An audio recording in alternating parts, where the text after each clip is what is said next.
What's up, everybody? Welcome to episode 3 of the IGN-Arena-MOBA competitive gaming podcast. eSports. eSports. Woohoo! I'm Leah B. Jackson. This is James Faulkner. What's up? Brian Albert. Hello. Mitch Dyer. What's up? What's up? We have an awesome show for you today, but if you have missed any of our past episodes of the podcast, make sure you head over to our MOBA channel at youtube.com/IGN-Arena, and we're going to go right into it today because we have a full show. We have listener emails. We topics. We got so many listener emails and feedback for the show from you guys. So thank you very much for writing into us. If you want to write in, you can do so by emailing arena-podcast@ign.com. And we're going to kick it off with a question from Matthew. He asks, is it more effective to play many characters often or to play one character for a long while when, you're first starting out and you want to learn how to play a MOBA? So I guess, James, what do you think? This is tough. I actually like playing everyone just because you get a kind of a feel for like how the characters interact, because the character interactions is like hyper important in terms of. I mean, it's more important than learning how to play one character. It's learning how everybody interacts with each other. The relationships between every character is like overwhelming. Crucial. But so important. Yeah, because mostly in team fights you're gonna be like, okay, well, what am I gonna do? But then you'll be like, I died. How did that happen? Yeah. And then that's when you go check the stats, and you're like, oh, that thing did a billion damage. You look at their team and you realize, oh, that character has this skill, which is actually buffed by this item, and then after that, this character followed up and totally boned me. Yep. What about you? What would you say? I'm going to be the odd person out and say I actually preferred playing one character. I'm with you. Over You're not the and odd over person and over out. again. I'm with you. Okay. Instead of knowing almost nothing about 10 heroes after 10 games, I want to know a good amount about one hero after 10 games and kind of know that hero's role. And then from there, I can branch out and go, okay, like in team fights, maybe I'll kind of like let someone initiate and then I'll come in with this or whatever. I like knowing one hero and like learning that character's last hit rhythm and knowing their skills and finally feeling like I have a handle on one part of this game. I want to be effective with somebody to the best of my ability while like soaking in that information about other characters. Right. It's also really useful, like if you're new in your team, your rest of your team isn't. They can be like, okay, you're Lich. You're Lich for these 10 games, so now we can build around you. I think it's really useful. I mean, that's how I started training. When I started, Leah, you assigned me Sven. You're like, okay, you want to smack stuff around? You are playing Sven. That is who we're going to teach you. In Dota 2 is what he's talking about. Yes. So this is your character. This is your role. These are the items that are really beneficial for him. This is the order you want to upgrade your particular skills, and here's why. And that helped me understand not only... I'm the best coach. She's the best. That's true. God, you're so good. I love it. I loved training with Leah, and I love training with Leah still. But yeah, that was super helpful. And once I had a basic understanding of how that particular character operated, I knew how to initiate in team fights. I knew how to get away. I knew how to use my skills in what order, and kind of how I could help another teammate, like, okay, I'm going to initiate with the Q attack, which stuns people, which lets Brian follow up with this character. So how many games would you say, if you are going to go the play only one character route, how many games do you play as that character until you feel comfortable with it? 250. Oh my gosh. Okay, that's a lot. But I have a question though. Is that like in the very beginning though, you want to play a lot of characters so you know what type of characters you like to play? Because I feel like if like you play a support and only play that support, then you won't understand. Man, I feel like you need to know the game more than you need to know characters. Like, sure. Because then you can start randoming, and that's, sure. So, this is all purely from my own experiences. I got comfortable with one character, moved on to the next. Once I felt I had an understanding of, a good number of Dota 2 characters, I started randoming. And then that gave me the extra gold to get items for characters I was learning. But I also feel like you need to play at least all the archetypes. You need to play a support, a carry, offlane, jungler, semi-carry, all those things. So you have an understanding of that rather than like, I'm just gonna play supports, because then you will understand how carries need to position themselves.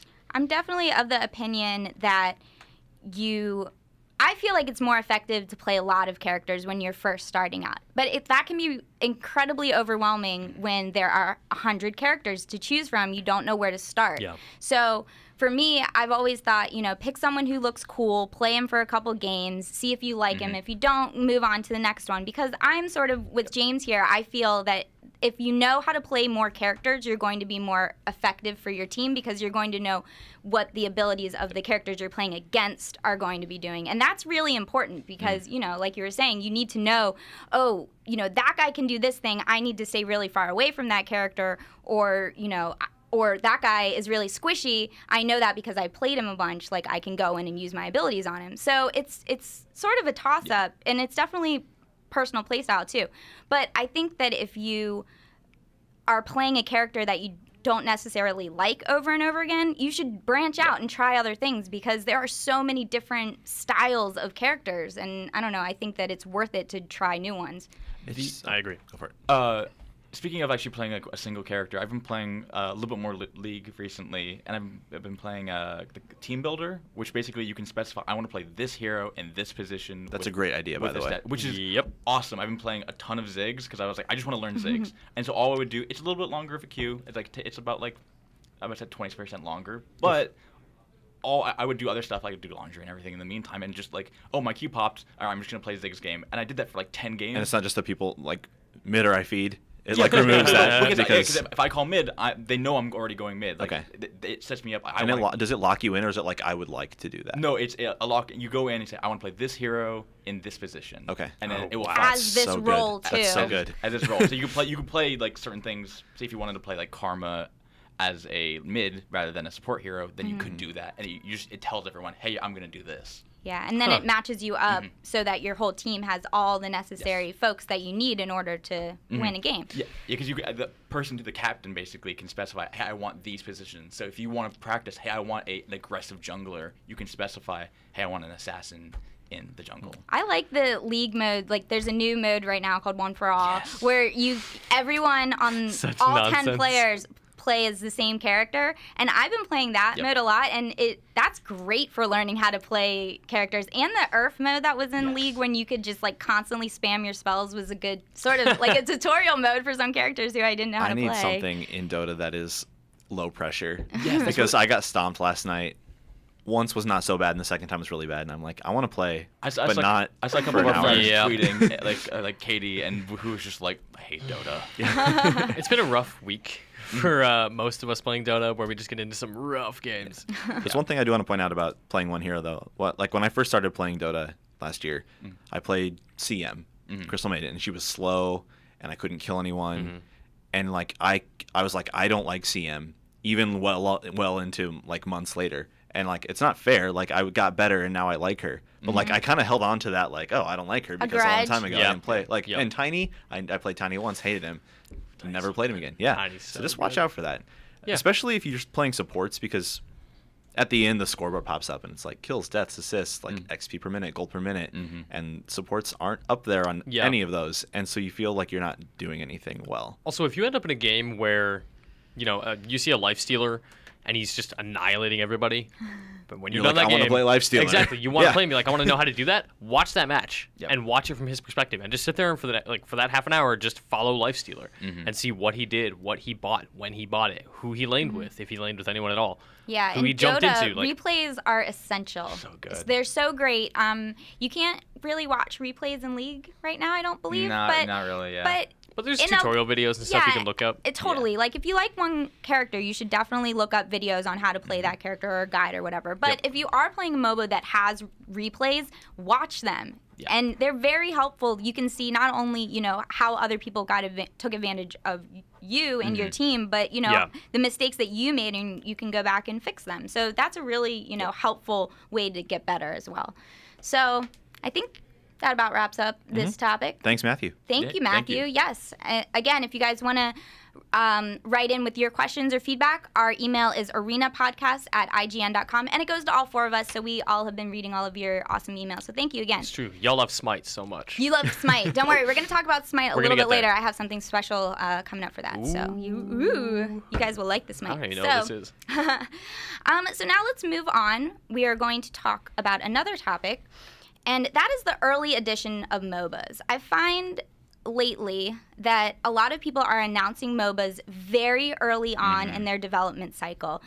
Heroes of the Storm is in its tech alpha right now, but it's still playable. Blizzard is allowing a few select fans and members of the press to get in on it. And then there are other games that are just, I feel like every MOBA releases in a beta. Yeah. Now it seems like every game releases a beta. Yeah. But, early MOBAs have been access doing or it for a really long time. Dota was in a beta, and League of Legends were in a beta for years and years and years. So what do you guys think about sort of the early editions of MOBAs? Do you think it's a good thing that they're coming out so early, or a bad thing? It's weird, right? Because you have the idea of an early access game or an alpha or a beta is this game is incomplete. It needs to be fine-tuned, that kind of thing. So it feels a bit like you're being robbed if you're paying for any of it. Like if you're, if it is a pay-to-play MOBA, if you have to buy characters to unlock them, that can feel a little bit cheap.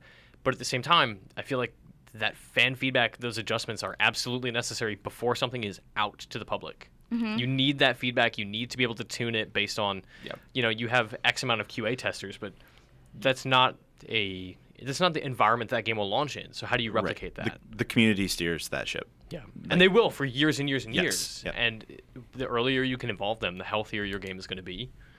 So I don't know. I think it's beneficial. It's a little bit of a gray area when it comes to like, I don't know. You can buy stuff in Heroes of the Storm right now, and you get your money back when the game launches, in terms of like credit.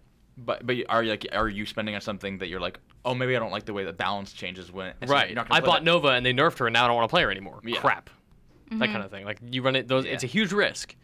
As the early access stuff tends to be.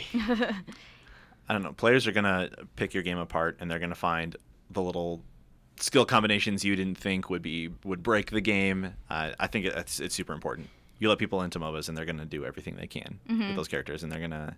I mean, QA teams are great, obviously, but it doesn't substitute thousands and thousands of people. Yeah. Yeah.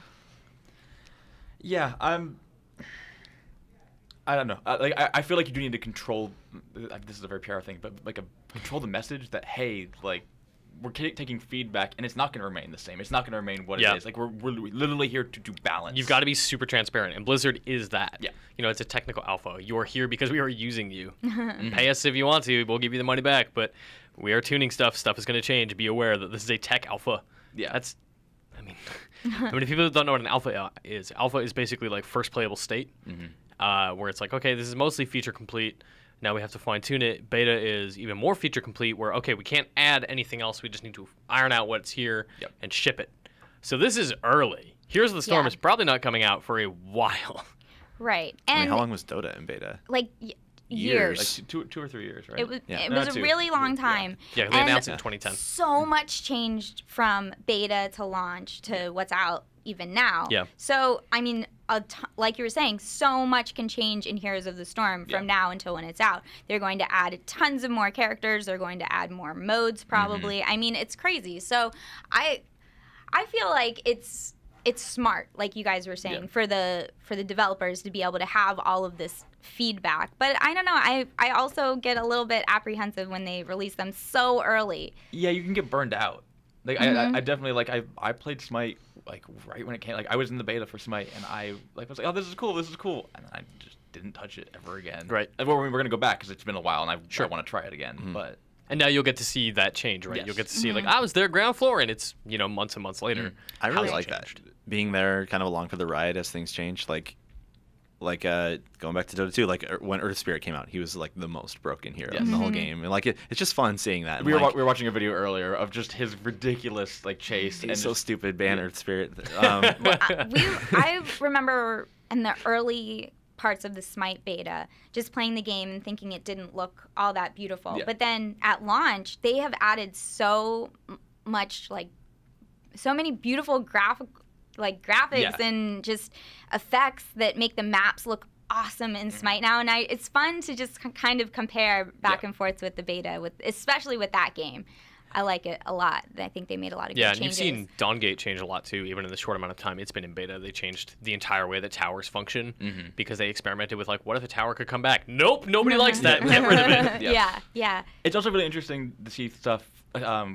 What's going on with League of Legends right now is they're doing visual overhauls, which means the characters like Karthus and everything that came out pretty early, and with their low res models. Yeah, the models I think like Twitch didn't have feet. Like one of the characters didn't have feet. He just had like this like giant coat that like covered his feet. And it's just like Fire Emblem. Yep. Oh yeah. Just all triangle legs. I like the Heimerdinger remodel. Oh my was God. amazing. His hair / brain is awesome. So how many hero or champions are they doing this for?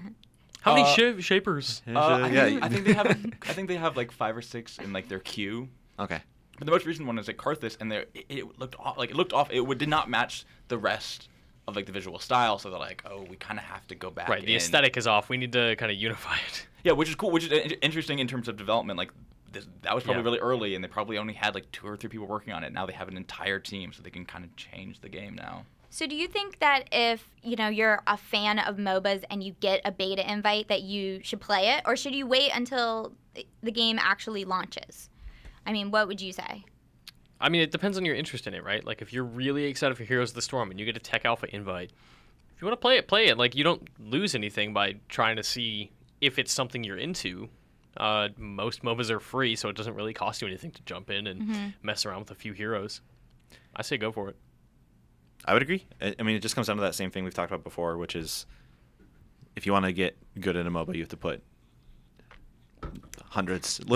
literally hundreds of hours into it. Yeah, I played 198 games of Dota, and I'm terrible at Dota. Yep. And I will continue to be terrible at Dota for 198 more games. For me, it's more of a, like, Dota's my jam, but then I will go explore other MOBAs for a while just to see what's happening in that space. So, what are they doing differently? What makes it interesting?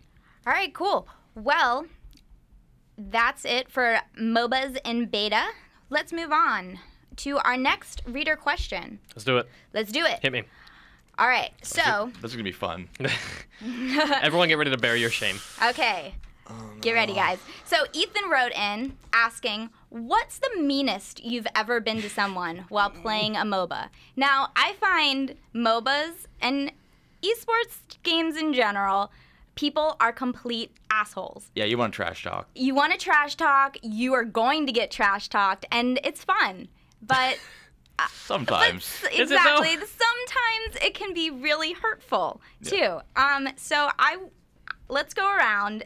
I want to know, when is someone being mean to you, and when have you been mean to someone else? Because I feel like everyone has been a dick at some point. The one I can say off my head of where I was really mean to someone, I think it was our jungler in some league game, would just walk into lane and literally just take tower hits and let them kill, and just fed like incredibly poorly. And you were one of those. What? Were you feeding or somebody else? Someone else. Somebody else was feeding. And I basically said, like, you're being useless. Stay in the base. You're not contributing anything. Like I never get really like angry. I mainly am like, you're not helping us anyway. Like, just go farm. Just don't just do something that is not around me. Yep. Yeah, I have no tolerance for teams that dive your fountain in Dota. Oh. Like teams that chase you into your fountain where you're supposed to be safe and regenerate quickly, like get your health and mana back. Like it's supposed to be a safe haven, and that people who can crash that I know what you're talking fountain, about. Like it doesn't make sense that the fountain Pudge hooks you out.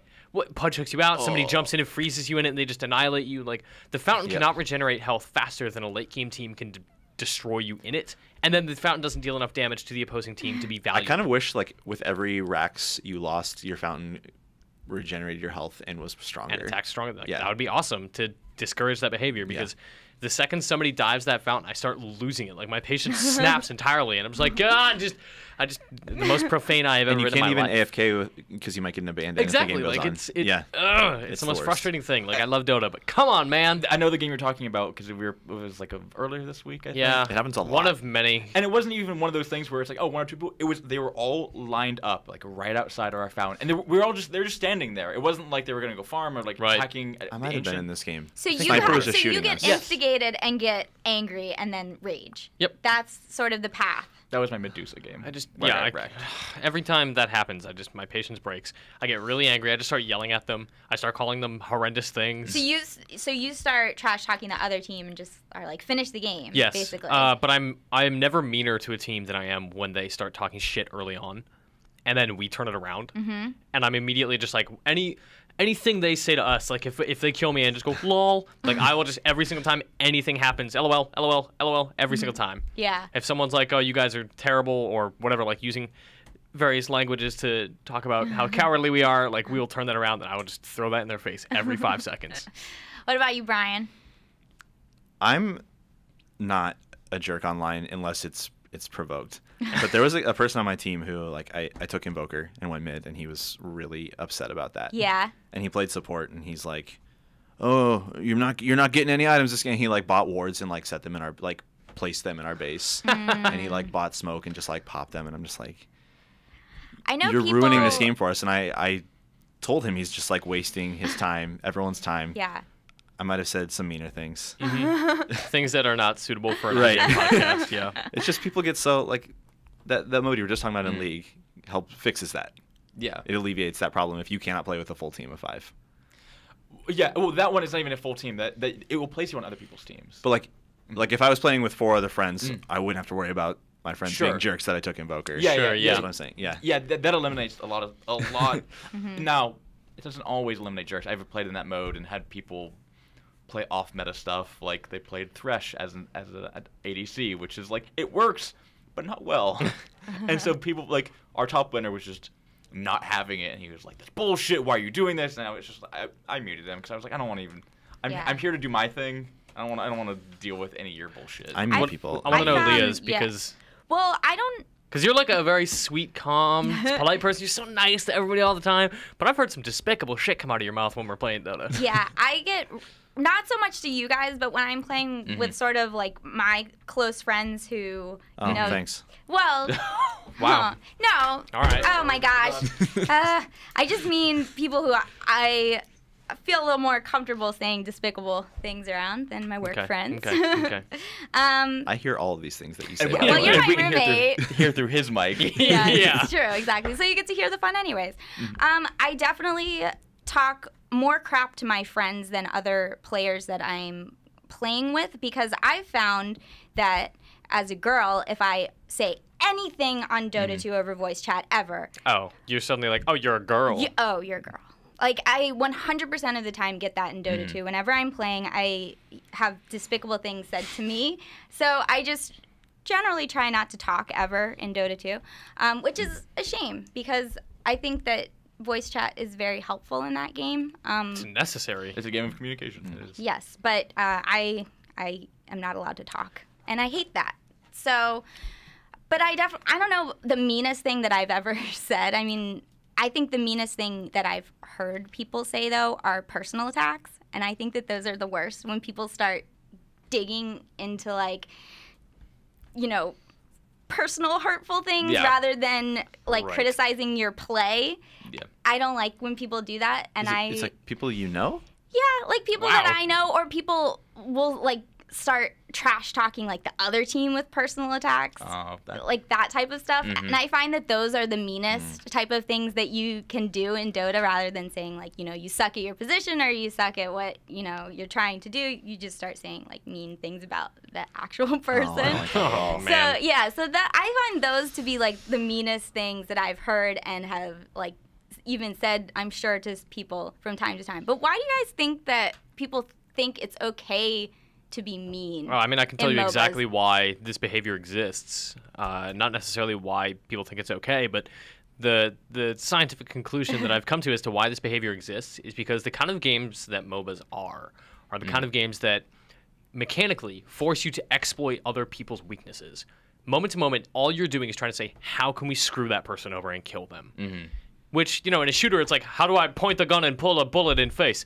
Here, it is more psychological. It is taking advantage of somebody's lack of skill. It is, you know, leveraging weaknesses against somebody to hurt them. Sure, like if you go against someone in a lane early, it's usually because they're out of position. Yes. And they made themselves vulnerable. Oh, you made a mistake? I'm going to take you down and punish you for it? And you're going And to then I might make fun of you for doing that. And then you will profit, and that person loses gold and time. And It it's is just the worst. It's just, it is very punitive in every way. Like, you are able to do horrible things to players and then able to say horrible things about what you've done to them. And I think that is what engenders that behavior. And wasting their time. Time is a huge factor, I think. Like, a Call of Duty match is, what, 10 minutes maybe? Not 30 or 40. Yeah, and then, like, you and I, like, I get, like, the finish fast thing. Of, like, Yep, when you tell people, Yeah. GGFF. Like, please just end this because I'm tired of this. I and don't want to be people around. won't because they're just like, I want to, like, I mean, I want to hurt you. They want to feel better themselves. They want to get more gold and kills. But they're also just like, the rest of us are just having the worst time where they're just like, it's just that discrepancy in happiness is basically. I've also never had a single game where the other team said finish fast and they stayed in fountain. They always will try and come kill you. Finish fast, but I'm going to come out and attack exactly. you. And it's like, okay, I'm going to I'm get trying, all of your but racks. yeah. I'm going to dive your fountain. I think that that's definitely true and a great point. I think that there are a few other reasons why. I mean, I think that anonymity is a really huge factor. Yep. Like, you're behind a computer screen. I'm never going to meet you in real life, so you're going to be an asshole, and I can't do anything about it. I think that's the internet. Yeah, it's the internet. That's definitely one of the reasons. And then I think another reason is, and this sort of will help us lead into our next topic that we're going to discuss, is sort of people can watch how to play these games and, you know, watch YouTube videos and watch pro player streams and watch competitive tournaments and that type of stuff. And so they think, you know, oh, I've spent so much time watching that now I'm really good because I watched, and then they'll play and they'll be really crappy, or they might even be good, but they know that, or they will assume that you haven't spent the time watching all that stuff too, and assume that you should have. Yes. So they are jerks because they think that they know, you know, that they know better, and that's not necessarily the case all the time, and they can't pull off the things that they're learning. So even though they think that they can, I don't know. I think that all of those things combined with what you said earlier just feed into this toxicity, and it's tough. It's tough to deal with. Yep. Play with friends, mute the other team. Oh my God, yes. Yep. Playing with friends is a good thing. Cool. Well, let us know, you know, if you guys have been mean or how people have been mean to you. Maybe we can, you know, I will read all of them. Yes. I like those stories. Yes. We will give you hugs, that type of stuff. Let us know. Leave a comment. And check us out on our MOBA channel on YouTube at youtube.com/IGN-Arena to leave those comments. So now we're going to move on to our final topic. Yes. Our final topic. I am prepared. We're going to talk, like I mentioned before, sort of piggybacking off the last topic. This is all about watching versus playing MOBAs. Because I find that, you know, some people like to play and like to get in there, but others like to watch and learn and watch pro games or watch Twitch streams, not pro games, just like pro players messing around. They think that's fun. And I don't know, I think. And then there are some people like me, I like to do both. I like to play and I like to watch. So what do you think, you know, people get out of playing versus watching? And, you know, let's just talk about that for a minute. So I watch a lot. I watch a lot. So I like I have my TV sits at like kind of at the end of my bed. So every morning I get up and yell at my Xbox to go to the Twitch app and then turn on Cutie Pie stream, and that's what I wake up to pretty much every morning. And it's not because like, oh, what can we do watching the morning news? But I get up and I'm like, oh, I can learn something. Because I honestly will, as I'm getting dressed and like doing stuff around the house, like this is like my entertainment now. Yeah. I also fall asleep to Beyond the Summit. Like that's just something I like rather than TV and stuff like that. There's not. Because you love gods. Oh, I love like gods. Me. Yes. I'm lost. No. I'm profoundly confused right now. No, I'm just saying. I love gods too. We have gods lovers. What? Just all right. Just keep going. God, sorry. Made it awkward. But no, I honestly like. It's very much like sports, where it's like it's getting into a team and understanding the pro play and the cast. Oh God, I love casters. I listened to Dota Today, which is another MOBA podcast, which had an interview with AC. Aaron Chambers. And having him just talk about, like, specifically, he's not an analysis style caster. He's just like the. This is what is happening. Yeah. He's the hype man basically, and having him talk about play-by-play is just incredibly like interesting to me because it's a deeper understanding of the game, not in terms of like I know all the mechanics. It's being able to on the fly understand what is happening and the impact and where that is going, and having able someone to explain that to you is so helpful and fun to watch. Yeah, it's an incredible skill set to like you have to know the heroes. Their skills. And something that he was talking about was like having sound is so important. And I realized this the other night, like I loaded Dota and my sound was just broken. I didn't hear anything. I'm like, okay, cool. If someone pops a BKB or is teleporting or is using a certain item, like I need to hear that. I didn't realize for so long how important sound was. And like for casters, that's everything because they can recognize like this is something that's happening. I don't see it, but I know it's happening somewhere. So I'm gonna go over a little here, and there it is. You can see it. Like that is crazy to me. Think about like if you're looking at team fight and like there's a puck coming in. You can hear his ball coming in. Like that like whistly. Yeah, as it's like coming, and it has a huge range, but you can hear it probably coming from back left. You're like, oh, here comes Puck, and then he's gonna come in and drop his Dream Coil. Mm-hmm. Like, I watch like well over half of my hours in Dota 2 are just watching pro games. Mm-hmm. Sometimes for the items, but mostly because you learn how to play your heroes better. Yeah. Like it's not that I don't have a pro player's mechanical skill and probably never will. Mm-hmm. But I can at least see like, hey, they left the lane to go jungle around this time, and here's why, and here's how that helped the other person in lane. And it's a good way to see things you would normally see. You know, when did they go Roche and why? Were they safe when they did it? Did they have vision? And then the casters are there and they're knowledgeable and they're going to tell you what happened. And I think recently, at least, it's become much easier to watch. Not in terms of ease of, it is very easy to see these things, but in terms of production value. This is like me as like a kind of a video nerd.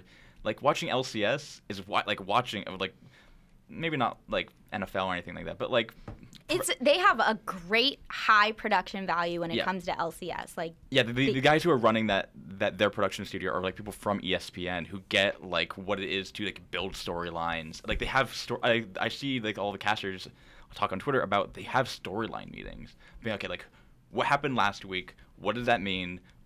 How can we tell the story of this team and what they're doing and each player? Like they have an understanding of what it is as entertainment rather than here's just the game. Mm-hmm. And I think that the Dota tournaments are starting to do that more. They have definitely higher production value with these people creating actual studios just to do this now. So it's definitely a big thing to watch just as much as it is to play at this point. How would you if someone doesn't know how to start watching games, where would you suggest that they start? I mean, YouTube is a really good place, obviously, for any kind of video, but going there and watching pro matches, like go watch the last couple matches of the International. Just go see like, okay, this is what a pro game looks like. This is what a caster is talking about during it, that kind of thing. Go type in the play on YouTube, the play Dota 2. There are two different plays. There's one Stanford and Cal, which I'm college football, which I really like. But the other play is a play from International 2, I think. It's Navi versus and IG, which is it's one of those like eSports hype moments where you don't have to understand what's going on, but you can feel the crowd. The energy is just ballistic. Yeah, and before I even played Dota, I was like, "What is happening? This is nuts!" Yeah, you can see like the crowd, like the swell of the crowd, where like you can see people going like, "Oh no!" and then there's a turnaround at a point, and then people lose their minds. It's the Naga Siren setup, right? Yes, with the Rubik. So one thing I recommend doing, you can do it for like a fun play like that, or just any like pro game. Like go watch a big team fight, and like in the Dota client, for example, you can slow it down to like 25% speed. Just like look what every hero is doing at the different stages in that fight. At what point do they cast what? You can't interpret all of that when it's happening. It's not possible. So just go do that and figure out who's doing what. Treat yourself. It's really fun. I mean, even cool. aside from even watching pro matches and stuff, just to like go back to watching stuff, like if you can watch a game in a client like Dota, if you play a game and the other team wrecks you and you want to know why, go watch that game. Go watch it from their perspective, because you can just do that. You can go watch that Invoker to see how he did it. You can see where his cursor is on the screen and what he's clicking. Yep, you see exactly what they are doing moment to moment. That's nuts and super helpful. Yeah, it's definitely helpful. I'm definitely a watcher and a player, like I said, but we mentioned LCS, and before we get off this topic, we have to talk about our LCS fantasy team, because I was sitting at home last weekend watching LCS. Like, that's what I do on my weekends now. I sit at home, watch LCS, put it on my TV. Like, I consume esports just as I would, just as I would a normal NFL game on a Sunday. Football Sunday, Dota Saturday. Which the crazy thing is about at least LCS is there's like 16 hours of LCS over it's 4 hours a day, depending if it's a super week or not. Super week? Super weeks are basically they play more games per day. Man, I need a super week. Yeah, super week of Dota would be awesome. But so they play four games per day, and then it's NA and then EU. I forget what order, but there's just so much to watch. But so last week on the podcast, we talked about our new LCS fantasy team. So you can check that out on IGN Arena on our YouTube channel. Real quick, James, who's in first place? Yeah. So it's per win. So the overall thing is it's matchups per week, and then you get wins. Sorry, James. Who has the most points? That would be Mitch. That's me. Wow. That's Mitch. But Why? They were all super. God bless you, Yeah. Kevin. They were all super close. They were really great. It was insane how close ours was. But then Your match was supposed to be close, though, right? Yeah, we were just like based on the numbers. A point or two off. And I was like 15 points ahead of Mitch or something before the match started. Oh man, And your guys' ended up being I can give you the exact disgusting. number. Yes. So the overall number of points added up is 208.23. Which for Brian. For Brian. And then for Mitch, it's 208.71. Yeah, it's so dumb. It was a difference dumbest. of creep score. Yeah, so one guy got like 3 more creeps. It was like I think like 10 to 20 more creeps, and that's crazy close. Honestly, it was interesting to see the estimated totals of what everyone got and what everyone actually did. Like one of my guys, who I was like, oh, this guy's gonna give me a ton of points, got me nothing. He got me like, oh. It was one of yours. Amazing, your jungler. Oh, he didn't do amazing. Yeah, he did. He got 4 points.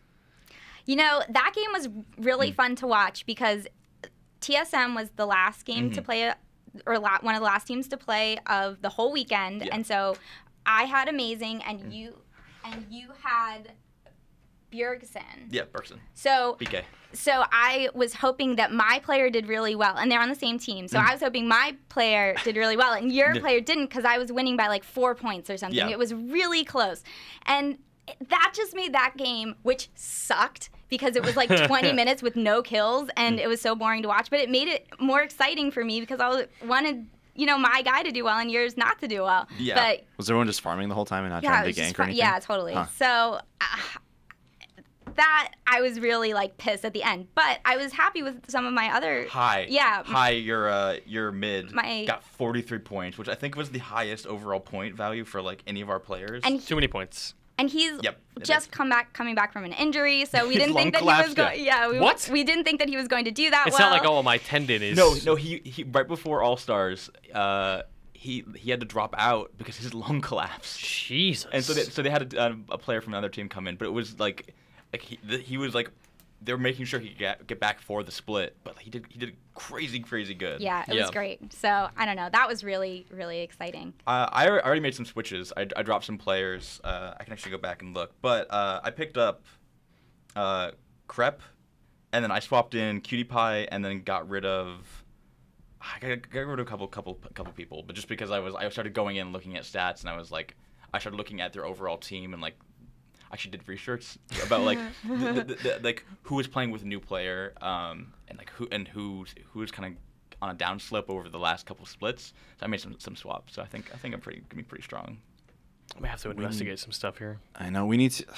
I'm always like, okay, it's time to play League. Help me. Let's play some League. And then Games Industry Dota 2 tournament. And then happens. E3 happens. Okay, we should talk about that. So real briefly, because I don't want to give too much away just yet, but because we have a whole PR plan now for this, but we are hosting a Games Industry Dota 2 recreational league with 16 teams of 5, all people in the games industry, developers, press, other people. We have some EA people who are combination marketing team, dev, PR, whatever. There's a lot of people. We have a lot of people in this tournament. It will start after E3. We have a lot of planning to do with this, but we're going to do a big games industry tournament. We have a lot of big plans for streaming, maybe some surprises.